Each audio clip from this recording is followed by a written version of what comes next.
Wealth creation کا مطلب کہ جب آپ ملک کی دولت بڑھتی رہتی ہے تو اس سے دو کام ہوتے ہیں. ایک کام یہ ہوتا ہے کہ ہم اس پیسے سے ہمارا ٹیکس بڑھنا شروع ہو جاتا ہے, اور جب ٹیکس بڑھتا ہے تو ہم وہ پیسے خرچ کر سکتے ہیں اپنے نچلی کمزور طبقے کو اوپر لانے کے لیے, اور دوسری طرح ہم پھر اپنے قرضے واپس کر سکتے ہیں. ہمارا دو بڑے بوجھ پڑے ہوئے تھے ہماری حکومت پہ جب ہمیں 2 سال پہلے اقتدار ملا ہے.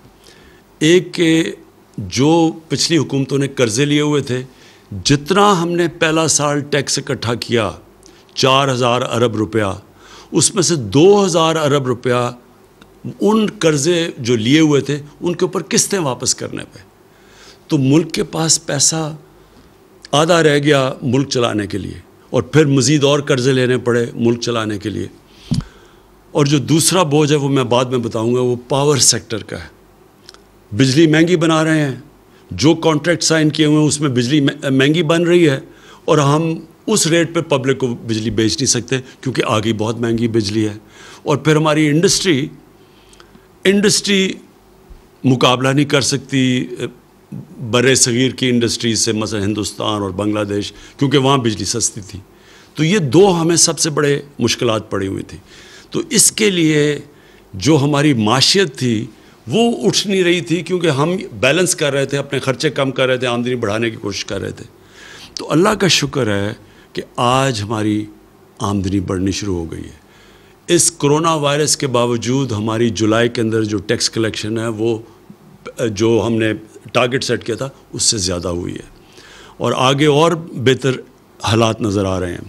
اور جیسے جیسے ہماری کنسٹرکشن انڈسٹری چلے گی تو انشاءاللہ ہماری ٹیکس کلیکشن بھی بڑھتی رہے گی, اور روزگار بھی لوگوں کو ملتا رہے گا. اور ہمارا جو اور خوشائن چیز ہے, ہماری ایکسپورٹس بڑھنی شروع ہو گئی ہیں. جو دنیا کے اندر ساری دنیا میں ایکسپورٹس کو نقصان ہوا ہے کرونا وائرس کی وجہ سے, تو یہ ہمارے لیے بڑی, پھر سے میں کہوں گا خوشائن چیز ہے کہ ہماری ایکسپورٹس بڑھنی شروع ہو گئی ہے. ہماری ٹیکس کلیکشن اوپر چلی گئی ہے, ہماری اسٹاک مارکیٹ اوپر چلی گئی ہے, سیمنٹ کی سیلز اوپر چلی گئی, اس کا مطلب کنسٹرکشن ایکٹیویٹی شروع ہو گئی ہے. اور انشاءاللہ آگے جو ہم اب دیکھ رہے ہیں کہ حالات اب مزید بہتر ہوتے جائیں گے. تو جو میں پھر سے آپ کو جو کہا تھا کہ دوسرا ہمارے لیے بہت بڑا مسئلہ وہ ہے کہ مہنگی بجلی جنریٹ کر رہے ہیں ہم. کانٹریکٹس جو سائن کیے ہوئے تھے ماضی میں حکومتوں نے, وہ بجلی جس قیمت پہ بنا رہے تھے اس میں اور جو ہم بیچ رہے تھے اس میں بہت بڑا فرق تھا, جس کی وجہ سے ہمارے گردشی قرضے بڑھتے جا رہے تھے. کوئی بھی دکان نہیں چل سکتی اگر وہ مال خریدے 10 روپے کا اور بیچے لوگوں کو 5 روپے کا. کوئی دکان نہیں چل سکتی. بجلی مہنگی خرید رہے ہیں اور جو بیچ رہے ہیں وہ ہم کم, کیونکہ آگے بجلی بہت مہنگی تھی. تو لہٰذا مذاکرات چل رہے تھے گورنمنٹ کے اور انڈیپینڈنٹ پاور پروڈیوسرز کے. تو میں جو چوتھی مبارک اپنی قوم کو دینا چاہتا ہوں کہ یہ طویل مذاکرات کے بعد ہماری کل اگریمنٹ ہو گئی ہے, ان سے معاہدہ ہو گیا. اس کی ڈیٹیلز تو ہماری ٹیمز آپ کو بتاتی رہیں گی, لیکن اس کا آپ کے عوام کے اوپر کیا فرق پڑے گا, اس سے جو بجلی کی جنریشن کی قیمت ہے وہ کم ہونی شروع ہو جائے گی. اور جب وہ بجلی کی جنریشن کی قیمت کم ہوگی, یہ فائدہ ہماری انڈسٹری کو بھی ہوگا اور انشاءاللہ آنے والے دنوں میں عوام کو بھی ہوگا. دوسرا, اس کے دو پہلو ہیں. ایک تو ہم بجلی مہنگی بنا رہے ہیں اور بیچ کم رہے ہیں, تو وہ انشاءاللہ اس جنریشن کی قیمت کم ہوگی. دوسرا, آنے والے دنوں میں جو ہم بڑی دیر سے تیاری کر رہے ہیں اپنی ڈسٹریبیوشن نیٹ ورک کو ٹھیک کرنا. جو بجلی ہم جو ڈسٹریبیوشن جو لائنوں میں جاتی ہے اس میں سے بہت لائن لاسز ہیں, چوری ہے اور لائن لاسز ہیں. اس کو کم کرنے کے لیے آنے والے دنوں میں آپ کے سامنے آپ پورے وہ ریفارم پیکج لے کے آئیں گے کہ کیسے ہم یہ ڈسٹریبیوشن بجلی کا اس میں لائن لاسز کیسے کم کر سکتے ہیں, چوری کیسے کم کر سکتے ہیں. یہ پورا پیکج آپ کے سامنے لے کے آئیں گے. پھر سے اس کا نیٹ نتیجہ انشاءاللہ بجلی کی قیمت کم ہوگی.